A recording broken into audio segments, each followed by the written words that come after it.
I live-streamed my cheating fiancé on Facebook and the nightmare began. I couldn't believe I was in this situation. I don't know where to start with my fiancé. We have been together for 5 years. I'm in my early 40s and she's in her early 30s and we plan on getting married this summer. Our love is still as strong as it was in the first few months. We first met at work, co-workers in different departments. Our strong and respectful friendship eventually blossomed, and throughout our time together we have been genuinely in love, sexually fulfilled with no financial worries, trusting, respectful, communicating well, and sharing similar interests.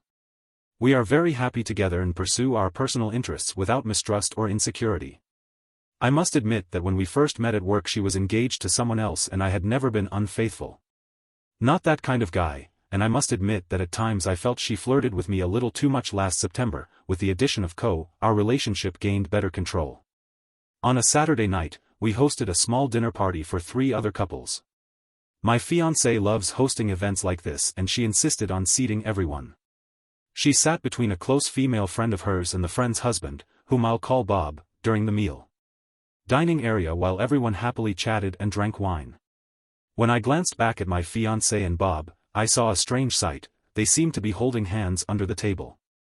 I averted my eyes and rubbed them, and when I looked back again, they were no longer holding hands. But that moment was like finding your home broken into. You come home and your eyes see a mess, but it takes a while or even a few minutes for your brain to process the fact that a part of your brain is trying to convince you that this isn't the way you saw it, or that you did this, but you forgot that you left it like this. It was a similar feeling, so I started paying more attention to her and feeling less secure about our relationship. Fast forward to November and I started to notice something. Some nights when we were both exhausted we liked to relax in front of the TV, each with our own laptop or cell phone. She has a lot of friends on Facebook so she. However, from November until now, I've noticed that she's adjusted her posture to subtly cover the screen so I can't see it. It's a small change, but I don't think it's my fault because we used to be able to see each other's screens when we sat on the couch. Previously, I had considered inviting Bob and his wife to a vacation we had planned for January, but I hated Bob and the lingering sense of unease made me I was hesitant to do so, but since I couldn't provide a good reason to exclude them, my fiancé got frustrated with me anyway, and because of a situation similar to Co's, we ended up having to cancel the vacation.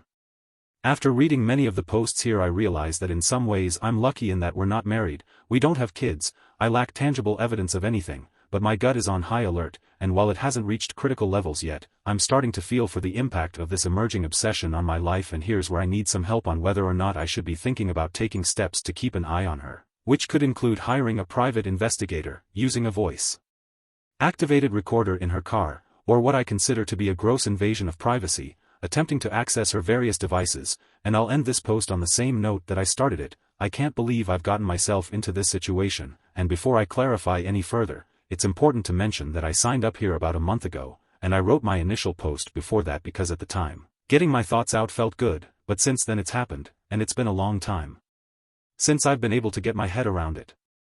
It was great, but since then major changes have occurred, especially in terms of our bed life. The frequency of our intimacy has dropped off significantly, which in itself isn't a problem as relationships have their ups and downs, but what stood out was something that happened about a week ago that prompted me to come back on here and muster up the courage to post after we'd just been intimate, and it dawned on me that my fiancé's way of treating our bed life differently than you usually do. Not only on that occasion, but maybe the first 2 or 3 times as well, so without thinking much about it I commented, "Hey, there's something different about the way you and I are intimate." To my surprise, she seemed a little surprised. She denied it at first, but the next day she said, "I guess you imagined it, and it's okay to change things up once in a while, don't you think?" With the hand-holding incident, I probably wouldn't have been bothered or skeptical by the answers and questions of the subsequent clues. I would have preferred to gather evidence rather than confront the question directly. It's not my style to confront issues directly without hard evidence. Not exactly because I don't trust her, but because my gut tells me I should be very worried. My instincts are rarely wrong. Edit. Where should I put the recorder? Your point about the short-term costs of hiring a private investigator versus the potential costs of a messy divorce is well taken. Besides, I make twice as much as she does. Unfortunately, I can't reach her ex-fiancé because he blamed me too much and her too little during the breakup, which is completely inaccurate, but he's not a trustworthy and reliable source. Luckily, we are currently renting, but plan to purchase our own property before Christmas this year. Real estate prices in our city are ridiculously high, so we've been taking our time. We're currently living together, a situation that could easily end, and we don't work in the same place anymore. Yes, sadly, her cell phone has been glued to her for months now. I honestly can't remember the last time I saw it. That detail bothers me deeply, as does the fact that I'm blind to what it could mean. Edit Part 2. I should mention that I've started the investigation in several ways. In addition, I have an out-of-town business trip the weekend after Easter, which provides a natural opportunity to observe her behavior while I'm away. Quick update, I've hired a private investigator, and they're starting tomorrow. I realize I can't wait 2.5 weeks to ease my troubled conscience, so last night I had a heart-to-heart with my older and close friend, who now knows what I'm going through. I'm flying to his city tomorrow night for a long weekend there, and I've told my fiancée about the trip, and her emotional reaction seems odd, miss it or not, which may become apparent in this opportunity. For now, I've decided not to use a voice-activated recorder. The wedding is scheduled for September, we haven't invested a lot of money yet, and the money we've spent can probably be recouped, such as a refundable deposit. In other words, this won't turn into a messy legal or financial situation if she cheats on me. I would quietly exit the relationship without causing a scene. Finding out that she was unfaithful has overwhelmed me, and I don't need to hear her sweet-talking another man. Furthermore, as some of you have gently suggested, this situation has changed my opinion of her and revealed that there may be bigger problems in the relationship, even without the infidelity. Update, I just met with a private investigator and she did indeed cheat with the man I mentioned. I am shocked and completely devastated. He spent the night with her at our house Friday night, and didn't leave until Saturday morning, when they stayed in a hotel until the next morning.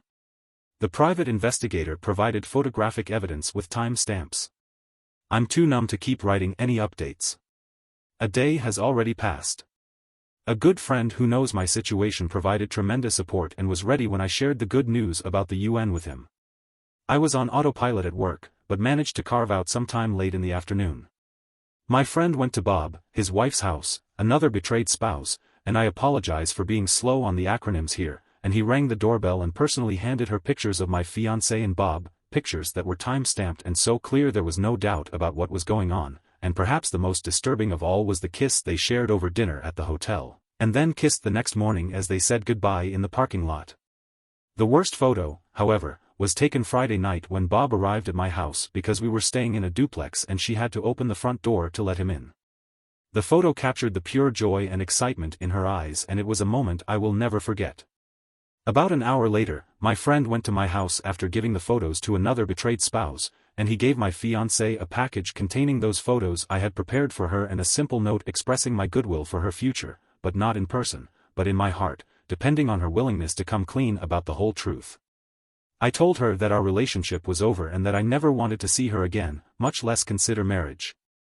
I told her to move out of our place by Thursday afternoon, that I was fully responsible for the financial costs, and asked her to put the engagement ring in an obvious place. Less than 5 minutes after my friend delivered the package to my fiancée, I missed it, and she followed it up with a few nervous text messages inquiring about my whereabouts, why I hadn't answered my phone, and why I hadn't shown up for work. I can only guess that Bob called her in a panic, perhaps thinking someone was onto him and they could get away with receiving my package. About half an hour later, Moore missed her call and text asking me to call her, and then received a text saying things were not what they seemed. Just before I started writing this post I received 2 very emotional voicemails. The first one was almost impossible to hear because she was crying and screaming. The second one she admitted that she couldn't deny the authenticity of the photos but claimed that this was the first and only time that they had sex, and she implied that Bob had taken advantage of her when they were drunk on Friday and that things just happened that way. Then I lied, which is unusual for me, but I only replied with a text message that I saw you both at our dinner party and you were both holding hands under the table. The same private investigator has been collecting evidence for months. All I'm asking for is photos from this weekend to prove that it's over between us. However, if you wish to end this as amicably as possible, you must do the right thing, stop lying, stop making a fool out of me, and tell the whole truth. I don't care what you have to say, but if you don't come clean with me and with yourself about why you did what you did, I can guarantee that you'll be repeating this destructive cycle for the rest of your life, and I haven't received any response to it yet, and I'd like to thank the people here for their suggestions, including those who suggested more drastic means, such as sharing the matter with her family, but that's just not me, and I know myself well enough to know that the situation was, and will be, a very difficult one, for I know myself very well, and this situation is and will be unbearably traumatic for me. I have to be true to myself, and at the same time thankful for the stories of those who seek revenge for infidelity. It's not in my nature to plan and carry out this sort of thing. My strength will come from not having talked to her face to face about this, permanently ending our engagement, refusing to consider the possibility of reconciliation, and asking her to vacate our shared space. In the end, I have to admit that as much as I try to remain composure and dignity, I had a small thought that even though Bob was younger than me, between her age and he was less intelligent and less sensitive, something I thought she valued, and ironically I was objectively much better looking than he was, and I know that sounds shallow but it's true. I've often been compared to the famous movie star of the British romantic comedies, and this guy, while much more athletic, nevertheless looks like a bulldog, and I can't get over how much better he and his wife. Also, I know it sounds superficial, but it's true. I'm often compared to the famous British romantic comedy star, a guy who is much more muscular but looks like a bulldog. I can't wrap my head around that. He and his wife have 2 young children, so that's part of the reason. I apologize for not being able to answer all the various questions you guys asked last week. But I feel like I've escaped from one nightmare to another, and at least now I can rest easy that I haven't lost my mind. I've booked an appointment for the earliest possible time slot for therapy next Tuesday, and I'll be staying at a friend's house, who thankfully is single, so I won't be inconveniencing my family. I apologize for the scattered content of this email, but it reflects my mental state. As I expected, the past day and a half has been very difficult. On Monday night, my now ex-girlfriend found my place, came over and insisted that my friend let her in, but he wouldn't allow her in. In fact, he had to prevent her from getting in, which led to a barrage of text messages and tearful voicemails expressing her desire for a second chance and claiming that that past weekend was the only time they've been in a physical relationship, which she admits since July 2020, has been an emotional relationship. I chose not to respond to any of her messages, so after a day of trying to show me affection from Monday afternoon to Tuesday afternoon to Tuesday afternoon, her text messages became increasingly ugly. Last night, she asserted that my attempts to sabotage her relationship with Bob and other betrayed spouses were ineffective and would fail because other betrayed spouses understand the value of forgiveness. I find it amazing that she thinks she has insight into the mindset of other betrayed spouses and that other betrayed spouses have been so quick to forgive. Finally, I broke the silence and asked her a simple question about why. After some hesitation, she essentially conveyed that because I was a perfectionist, the perfectionist no longer felt free to express herself. Early in our relationship, around our 2-year anniversary, she claimed that Bob made her feel safe and protected. When I pressed her for details of how I had gotten in the way of honest communication, she could only recall small arguments early in our relationship that I thought we had resolved and that hadn't exactly had to do with my perfectionism, although she wanted us to try again and insisted that she was willing to do whatever she asked me, not to confide in anyone, such as my family or friends, because she thought we could work it out. But I don't trust her at all now. I feel completely emotionally drained and exhausted. I haven't had a restful night's sleep since Sunday, so I might consider taking some sleeping pills tonight. Lastly, I'm sorry for my emotional outburst. My self-esteem has taken a serious hit, and my emotional and mental image of my ex-girlfriend is shattered, making it impossible for me to move on with her. Trust has been irreparably damaged, but I also feel some relief that I have avoided spending my life with someone so lacking in integrity. I can't help but wonder about the physical aspect.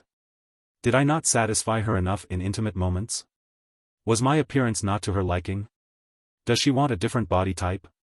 Although I don't know their behavior, just thinking about it makes me incredibly miserable.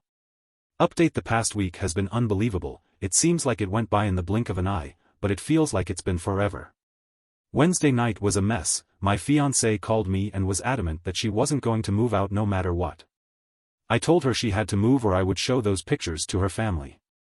Words got heated between us and I had a sleepless night. Thursday morning, I received the sweetest text from her, apologetic, bickering about the previous night's argument, promising to pack her bags and go to a friend's house for the weekend, pleading with me not to disclose anything to anyone, and that she was sure we could make amends and work things out.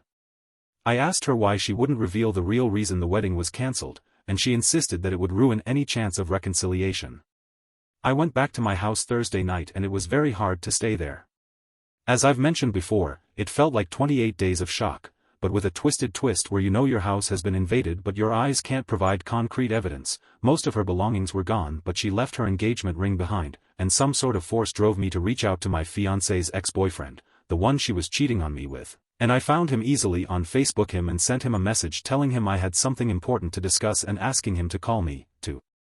My surprise, he called me within 45 minutes. Our conversation was brief but impactful, and I learned a key piece of information: their relationship was over because of her repeated infidelity. He had an event that night but invited me to have dinner with him the next night. The next day I drove over 3 hours to his city. I finally had a chance to reflect on the incredible 100 hours or so of my life. Learning that my willful fiancé had cheated on an ex-boyfriend left me with mixed feelings: anger, sadness, confusion, embarrassment, and more. Away from his place, I mustered up the courage to pull over at a picturesque rest stop. I dialed the number of my other betrayed spouse, and to my surprise she answered. To my surprise, there was a long silence and tears on her end. She revealed that her husband had cheated on her before the wedding when she was 6 months pregnant with her second child. They worked things out, and as far as she knew, everything was much better. Despite her husband's repeated infidelities, it was disturbing that she labeled my fiancé as the aggressor and her husband as the victim of a predatory woman. Even more shocking to me, she said that many people knew about my fiancé's infidelity to her ex-fiancé, but they kept it from me so as not to hurt my feelings. Finally, when I inquired about her plans, she revealed that he was willing to do whatever it took to mend things with my fiancé, including completely transparent counseling. For these reasons, she decided to go with him. Details: she casually mentioned at the end of our conversation that she was eager to start over with him after the Easter weekend, as he had an unexpected business trip over the weekend, leaving on Friday and returning yesterday, Monday. My capricious fiancé's fog of deception had finally put my senses on high alert, and I immediately contacted my excellent private investigator to inform him of this development. After the initial exposure of the affair, he advised me to retain his services for a longer period of time, as it is common for expositors like Bob to continue their affairs but become more careful to hide them, so I authorized him to investigate further. It is common for expositors like Bob to continue their affairs, but become more careful to hide them, so I authorized him to investigate further. I met my willful fiancé's ex and we went to the steakhouse. The first 30 minutes were very difficult. Both men had been betrayed by the same woman and they were both struggling to keep their emotions in check. However, the conversation gradually became cordial. He shared details of what he knew about my willful fiancé's many infidelities during their relationship, and his deep remorse for repeatedly forgiving her when he knew she had dated other men. Oddly enough, she had said, "How could I be stupid enough to be with a man who is less than you when I have you?" When I learned of my situation, I could feel the mixed emotions within him.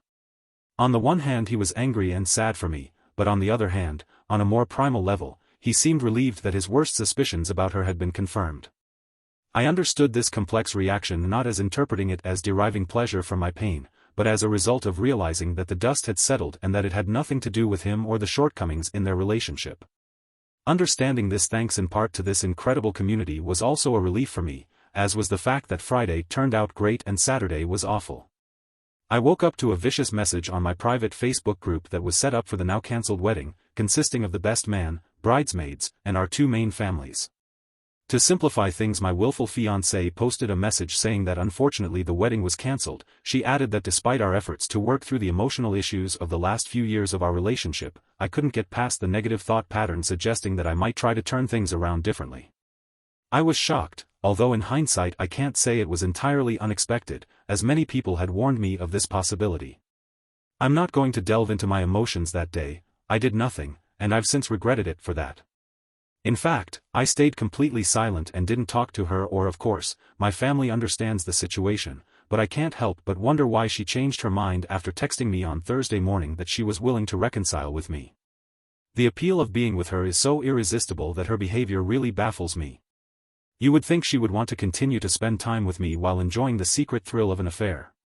If she could write a note like that, fully aware that I might never speak to her again, things got worse, which is both disgusting and surprising, if that's the right word, and I found out later that the capricious fiancé and Bob had stayed at a posh spa about 90 minutes outside of town on a Friday night, and more photographs, more evidence. They'd been at a lovely restaurant at the spa resort dining. It was easy to snap many photos of a couple deeply in love sitting in this romantic place.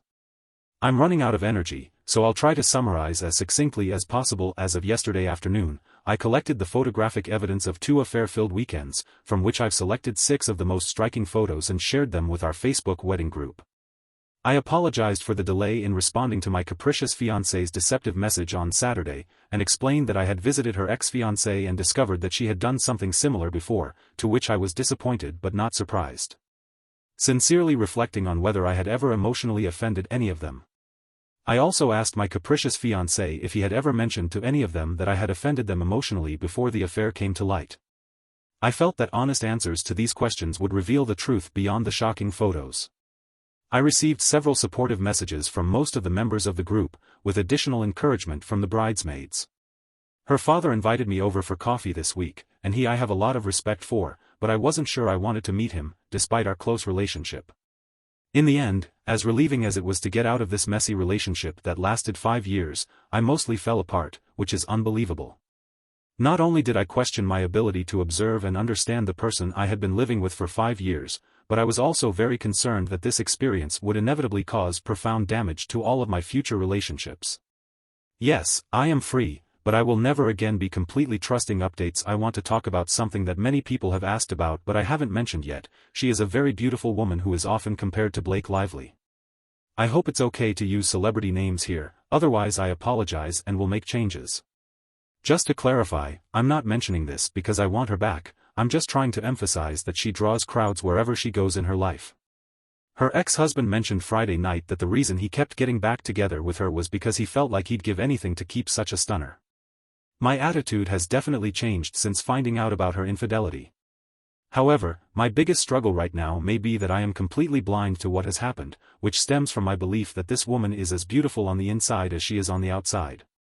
I didn't hire a private investigator to gather more evidence because the initial photos told me everything. What's unbelievable to me is the fact that after all of this, they can still continue their affair so openly for a few days as if D-Day meant nothing. Part of me thinks that a private investigator might not find anything this weekend. These photos shatter any lingering hope that this situation can be overcome. I'm grateful for the harsh reality check that additional evidence provides. I want to give her the opportunity to come clean to her family and our wedding party on her own terms. Some of our discussions last week indicated that she might choose that option. I basically threatened to say that if you don't come clean about why the wedding was cancelled, I'm going to have to tell you myself that this isn't some kind of game update. I'm currently out of town on business and am now alone in my hotel room, feeling like I can breathe and think for the first time in a while. On Wednesday, I contacted the other betrayed spouse and asked to meet with her. She said she understood why I wanted to meet, that she didn't want to take on any more pain and that she was a good friend of one of the bridesmaids who told her about my Facebook post. I expressed to her my concern that her husband was constantly hurting her and told her that meeting with me and seeing pictures of the second affair weekend might be surprisingly empowering for her in the long run and that she disagreed with me. She has been in contact with me via text, phone and even email since I posted about her second weekend of infidelity on Facebook, for 10 days now, during which time I have not responded to her directly at all. The tone of her messages has shifted from the anger and resentment with which she posted the Facebook post to the sadness and desperation that has characterized her over the course of the last week. She has been pleading, negotiating, and promising to try and contact me. I found a handwritten letter from her in my mailbox explaining why she thought she deserved another chance and outlining a plan to make things right. I think it was the right decision to disclose to our friends and family the real reason for canceling the wedding, which not only immediately refuted her false accusations of rudeness towards me, but was also the least of the consequences of her not choosing to honestly explain why our relationship ended. I've spoken with the best man and 2 bridesmaids, and it's clear that they were quick to support me against her infidelity and brazen insinuations. Part of me is superficially concerned that her sudden change of heart and desire to reconcile may be influenced by the community's reaction to her behavior. I worry that if our group hadn't condemned it so much, and if some people had believed her lies, she might not have been so quick to ask for my forgiveness. However, I can't dwell on it, and I know it may disappoint some of you, but I agreed to meet with her father on Thursday. We had afternoon tea at his golf club, and our conversation was long and complex, her father holding a position of great influence in our city. I had to be careful about what I shared. On top of that, he confided in me that he had 2 significant affairs when my capricious fiancée was young. She never disclosed this to me. He felt she was responsible for her infidelity to me and explained that she had always admired him. He admitted that when the 2 affairs came to light, he did not do a very good job of explaining to his daughter why he acted, why his actions were so wrong and how they could hurt her mother, her children, and her entire family. He told me that my capricious fiancée had never loved another man as much as she loved me, and that this was the first time that anyone had ever asked her to be accountable for her misbehavior. He suggested to me that I had great strength and the opportunity to forgive. And save his daughter as God did he believe that my ability to forgive her and rebuild our relationship would not only demonstrate my greatness but also ensure her undying loyalty to me. I must admit that these words did have a certain appeal, but he made the mistake of suggesting that by virtue of his influence and reputation, he could in some way open the door of convenience for me. I understood that his name could indeed facilitate the matter, but when he made this suggestion to me, I immediately lost my composure. I realized that there was really no difference between his belief that his name and power could absolve any transgressions and my fiancée's belief that her beauty could forgive her for her repeated infidelities. My fiancée believes her beauty forgives her for cheating multiple times, and the insights I've gained from this thread have led me to the words of response. I don't think you understand that it will take years for your daughter to re-enter my life in any capacity. I explained that for me to consider being with her again, I would need to see sincere understanding, empathy, self-awareness, and genuine remorse. I also pointed out that since she had engaged in this behavior for many years, her journey would be a long one, and to his credit, he showed respect for my position and asked for more time on Friday morning, hours before I was scheduled to leave for the airport. Another betrayed spouse called and in a shaky voice asked for a meeting. The behavior had been going on for years and had hurt him deeply. He respected my position and asked for more time on Friday morning, a few hours before I was scheduled to leave for the airport. The other betrayed spouse called and in a shaky voice asked to meet for coffee. Out of respect and dignity, I agreed. I will not divulge the painful details of the 40 minutes we spent together. However, seeing the second set of photos was a painful experience for her, and by the end of our conversation she was having a hard time. By the end of our conversation, she appeared to be struggling to come to grips with the reality of her husband's behavior toward her friend, but was having a hard time dealing with it. I believe she has begun a slow and difficult journey of recovery. I briefly considered directing her attention to this topic, but ultimately decided not to publicize it, not wanting to further complicate an already complex and sensitive situation.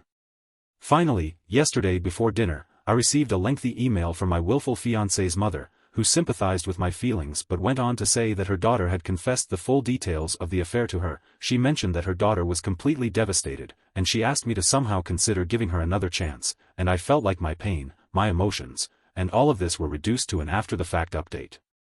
I got home last night and as she said, my capricious fiancé had left a handwritten letter in my mailbox. At first I was tempted to open the letter, not even deciding if I should read it before I went to bed. However, I couldn't sleep and eventually succumbed to the temptation to open the letter. My intention was to get some sleep, organize my thoughts, and then share a summary of the letter here.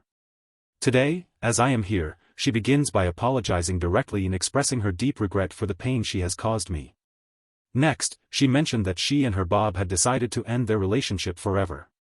She then describes in detail how I have been the best love of her life and compares it to Bob and her previous partners, and while I no longer care about that aspect of things, I want to thank her for the details, which are both unusual and somewhat touching. She went on to clinical details, stating that I was her best lover and comparing me to Bob and her previous partners, and while I no longer care about that aspect of things, I would like to commend her for providing details that were both unusual and somewhat touching. She went on to lay out a timeline of how things unfolded in the weeks leading up to the September dinner, when I suspect they were holding hands under the table. Bob called her to discuss his marital problems with his wife, who happened to be a friend of my willful fiancé. Apparently, he turned to her for advice. They meet for coffee on a weekday morning 7 to 8 days before the dinner, which leads to a week of texting the morning of the dinner pretending to be on a long trip. They meet in the park and he confesses to her his deep infatuation with her, and she admits to being ashamed of his words, but his main argument is that if she feels even the slightest bit of what he's done for her, she should be in before the wedding. She claims to have adamantly rejected his advances, but that very night at the dinner party, he was playing toe-tapping with her under the table. She thought it was unfortunate that I happened to look back just as he touched her. She mentioned that he initiated this as well. Their first kiss happened in late October when she was visiting an affair partner and the other betraying spouse's family invited them over for drinks and dinner on a weekend when I was away. The other betraying spouse went after dinner, while his wife was away. He passionately kissed my willful fiancée. She admitted it was wrong, but found it exciting. Throughout November, he apparently put a lot of pressure on her to get me to agree to let him and the other betrayed spouse join us on our January vacation. A good portion of their text messages in November and December centered around various scenarios he had planned for them to have an illicit affair right under our noses. She provides vague details about when they started the affair, mentions when their affair began, mentions that it started in early February, that they insisted on seeing each other at my house as often as possible, that she claims that his greatest thrill is humiliating me, and amazingly, her main argument is as follows: she acknowledges that infidelity may run in her family or in her DNA, but claims that she's perfectly willing to put that aside because I'm the perfect. Her twisted logic is that by having this affair, she can rid herself of her demons in order to be with me, and she mentions that one of the main attractions of the affair was her strange aversion to this man, who was the very person who made her feel safe, and that coupled with his desire to humiliate me, she believed that her aversion to choosing him would ultimately help her to overcome the final temptation of cheating.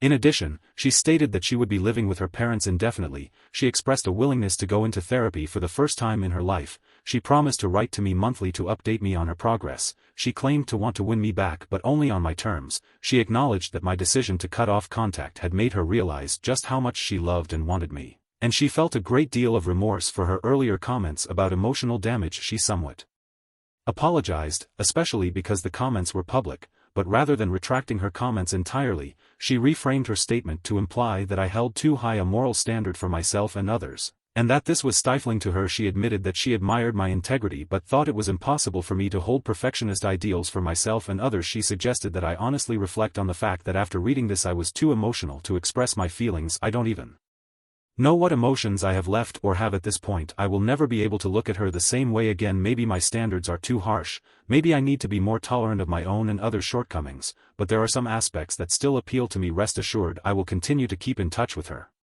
Another betrayed spouse has already contacted me asking to meet again for coffee this Thursday, as the previous coffee chat apparently helped update the community's analysis of my willful fiancé's letter, providing me with the necessary reminder to read her words with insight and see through all the nonsense, manipulation and evasion.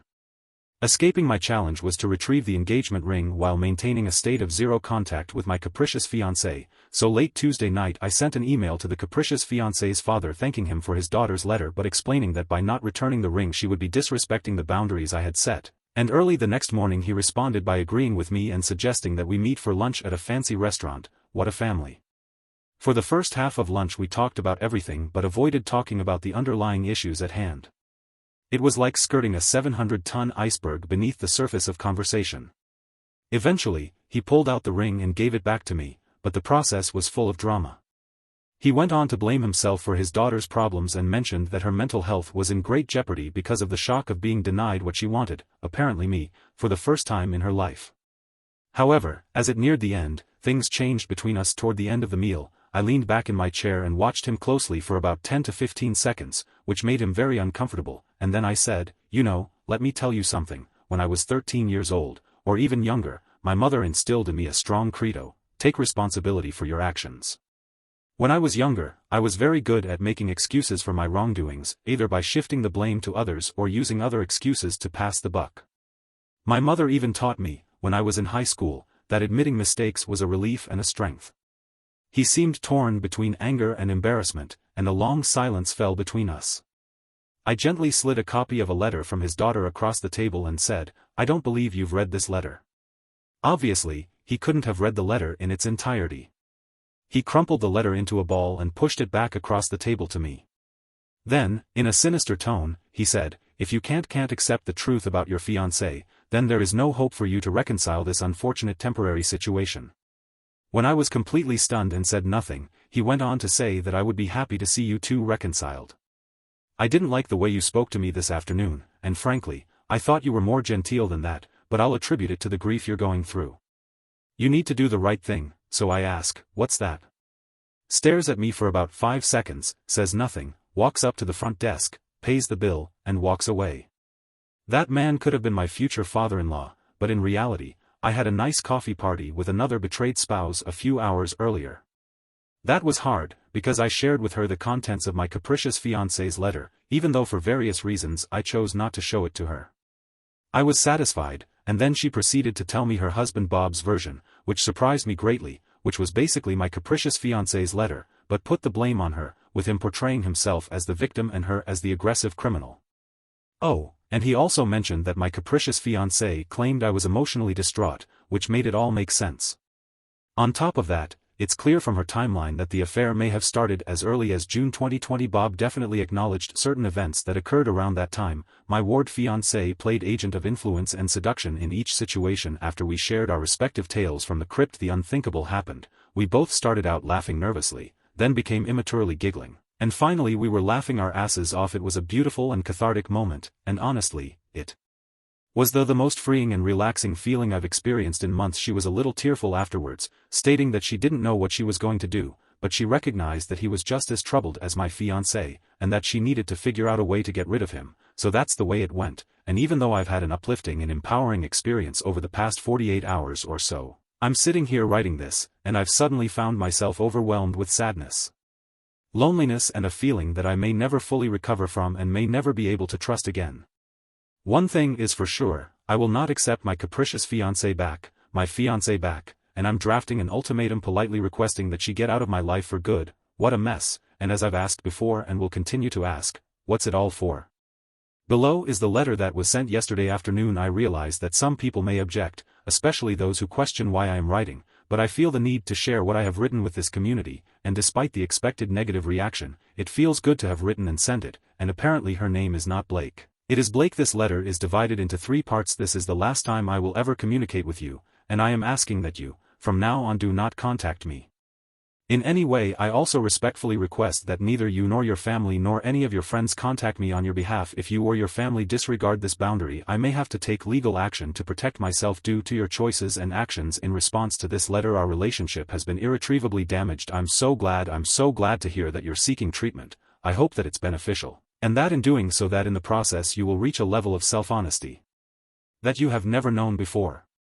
Your surroundings have supported and continue to support your behavior, so even if you manage to resolve the great emptiness within yourself, you need to be free of your family's influence. Thank you for returning the ring. I'd like to recall one of our last moments of true joy together, when at the height of the new crown epidemic, we escaped to your parents' beach house for an unforgettable weekend. One Friday afternoon we explored some high rocks and you ventured close to the edge of the cliffs and risked falling into the sea. I pulled you back and warned you of the danger.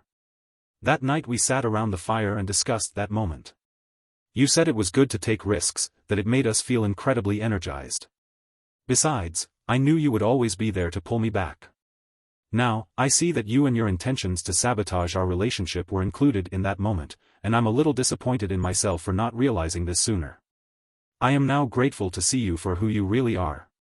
I just hope you can find the courage to make a change, but I will not be a part of that process. This morning, I had breakfast with one of the bridesmaids from the wedding that will never take place. On Saturday, she was with my ex-fiancé and received my last email.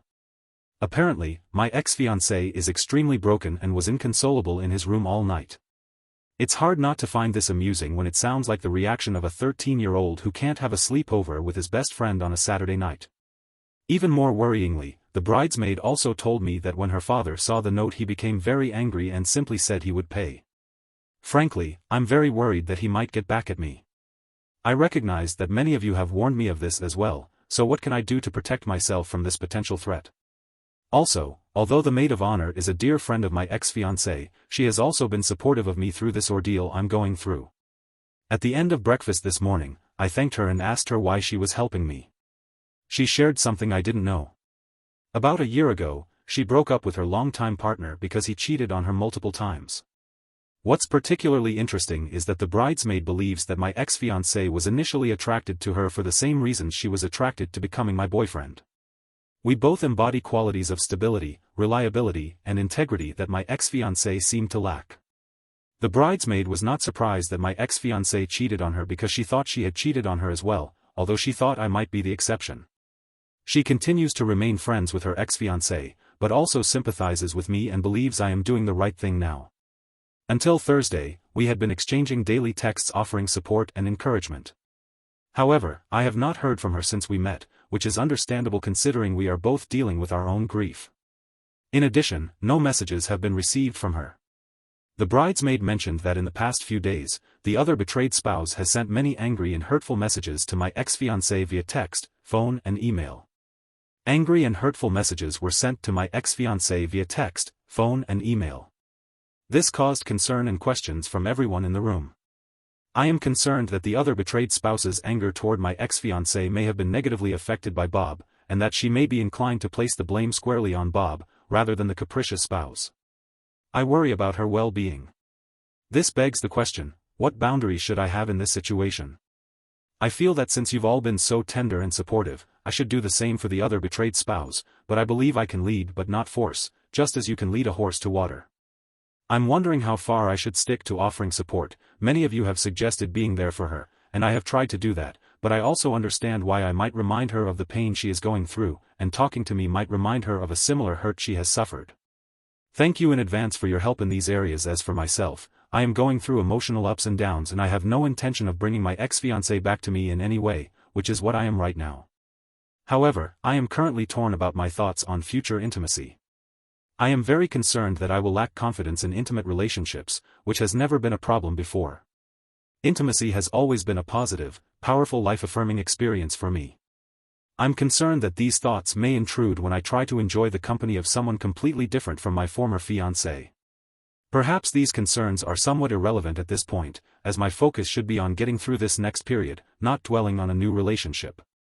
I apologize for this post being a bit disorganized. It's more of a mental dump after a critical meeting with someone who is deeply involved. Good luck to everyone.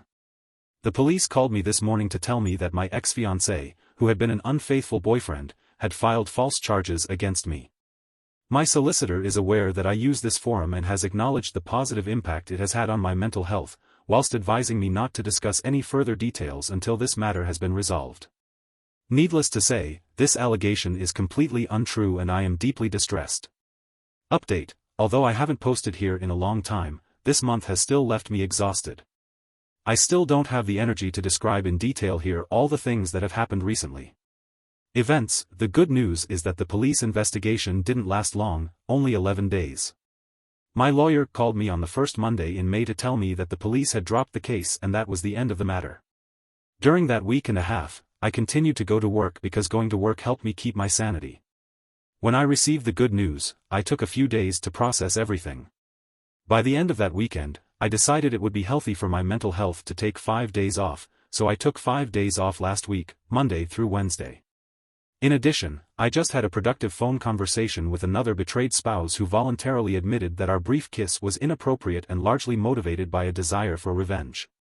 She fully understands why we can't see each other in the near and medium term, so that shouldn't be an issue.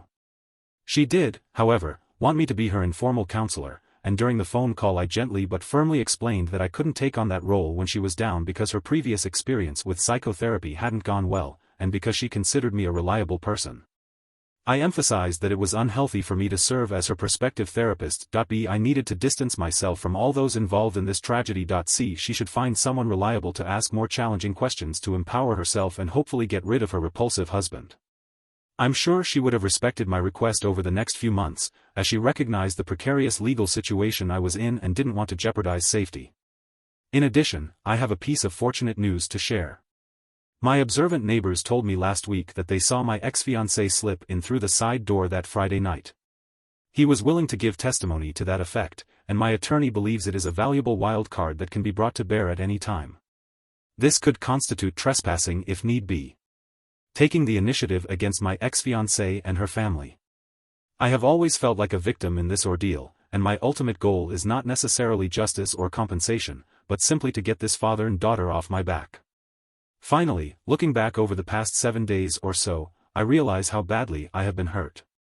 Since the discovery of the infidelity, I have been busy taking action with positive results, but may not have started the grieving process correctly when my heart longed for the company of a good woman. I realize that it would be unfair and selfish to confide in another person about my emotional burdens before the emotional wounds have healed. Having said that, I do feel very lonely and I hope that my brother's visit will ease my loneliness.